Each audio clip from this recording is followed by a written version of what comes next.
War and Peace, Book 5, Chapter 20. Recording by Eva Harnick. Rostov had come to Tilsit the day least suitable for a petition on Denísov's behalf. He could not himself go to the general in attendance, as he was in mufti and had come to Tilsit without permission to do so, and Borís, even had he wished to, could not have done so on the following day. On that day, June 27, the preliminaries of peace were signed. The emperors exchanged decorations. Alexander received the Cross of the Legion of Honor, and Napoleon of the Order of St. Andrew of the first degree, and a dinner had been arranged for the evening, given by a battalion of the French Guards to the Preobrazhensk battalion. The emperors were to be present at that banquet.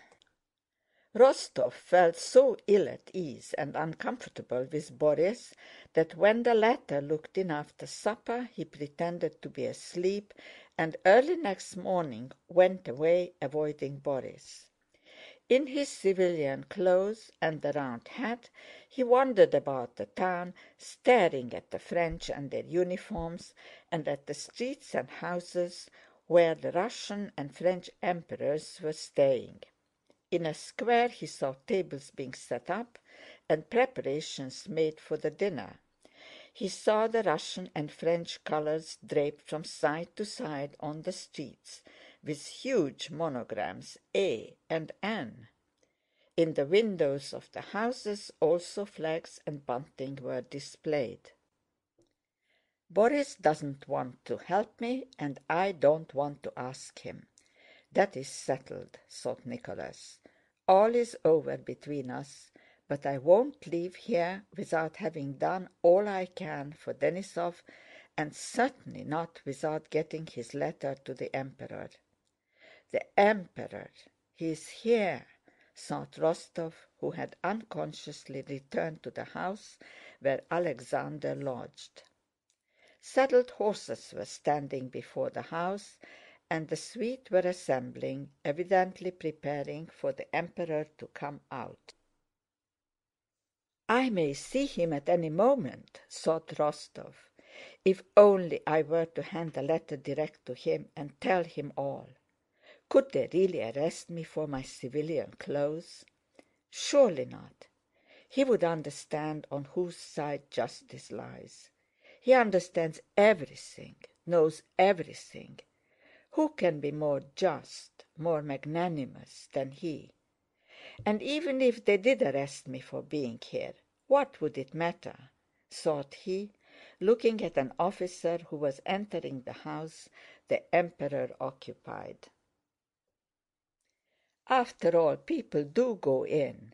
It is all nonsense. I will go in and hand the letter to the Emperor myself, so much the worse for Drubetskóy, who drives me to it. And suddenly, with a determination he himself did not expect, Rostov felt for the letter in his pocket and went straight to the house. No, I won't miss my opportunity now, as I did after Austerlitz, he thought, expecting every moment to meet the monarch and conscious of the blood that rushed to his heart at the thought. I will fall at his feet and beseech him. He will lift me up, will listen, and will even thank me. I am happy when I can do good, but to remedy injustice is the greatest happiness. Rostov fancied the sovereign saying. And passing people who looked after him with curiosity, he entered the porch of the Emperor's house. A broad staircase led straight up from the entry, and to the right he saw a closed door. Below, under the staircase, was a door leading to the lower floor. "Whom do you want?" someone inquired. "To hand in a letter, a petition to His Majesty," said Nicholas with a tremor in his voice. "A petition? This way, to the officer on duty." He was shown the door leading downstairs, only it won't be accepted. On hearing this indifferent voice, Rostov grew frightened at what he was doing. The thought of meeting the Emperor at any moment was so fascinating and consequently so alarming that he was ready to run away, but the official who had questioned him opened the door and Rostov entered. A short, stout man of about 30 in white breeches and high boots and a batiste shirt that he had evidently only just put on, standing in that room, and his valet was buttoning on to the back of his breeches a new pair of handsome silk-embroidered braces that for some reason attracted Rostov's attention. This man was speaking to someone in the adjoining room. A good figure, and in her first bloom, he was saying, but on seeing Rostov he stopped short and frowned. "What is it? A petition?" "What is it?" asked the person in the other room. "Another petitioner," answered the man with the braces. "Tell him to come later. He will be coming out directly. We must go." "Later, later, tomorrow. It is too late." Rostov turned and was about to go, but the man in the braces stopped him. "Whom have you come from? Who are you?" "I come from Major Denísov," answered Rostov. "Are you an officer?" "Lieutenant Count Rostov." "What audacity! Hand it in through your commander, and go along with you. Go!" And he continued to put on the uniform the valet handed him.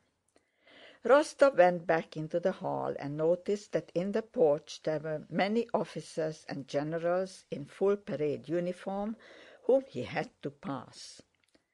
Cursing his temerity, his heart sinking at the thought of finding himself at any moment face to face with the Emperor and being put to shame and arrested in his presence, fully alive now to the impropriety of his conduct and repenting of it, Rostov, with downcast eyes, was making his way out of the house through the brilliant suite when a familiar voice called him and the hand detained him. "What are you doing here, sir, in civilian dress?" asked a deep voice. It was a cavalry general who had obtained the Emperor's special favor during this campaign and who had formerly commanded the division in which Rostov was serving. Rostov, in dismay, began justifying himself, but seeing the kindly jocular face of the general, he took him aside and in an excited voice told him the whole affair, asking him to intercede for Denísov, whom the general knew. Having heard Rostov to the end, the general shook his head gravely. "I am sorry, sorry for that fine fellow. Give me the letter." Hardly had Rostov handed him the letter and finished explaining Denísov's case when hasty steps and the jingling of spurs were heard on the stairs, and the general, leaving him, went to the porch. The gentlemen of the Emperor's suite ran down the stairs and went to their horses. Hain, the same groom who had been at Austerlitz, led up the Emperor's horse, and the faint creak of a footstep knew at once was heard on the stairs. Forgetting the danger of being recognized, Rostov went close to the porch, together with some inquisitive civilians, and again, after 2 years, saw those features he adored, that same face and same look and step, and the same union of majesty and mildness. And the feeling of enthusiasm and love for his sovereign rose again in Rostov's soul in all its old force. In the uniform of the Preobrazhensk regiment, white chamois leather breeches and high boots, and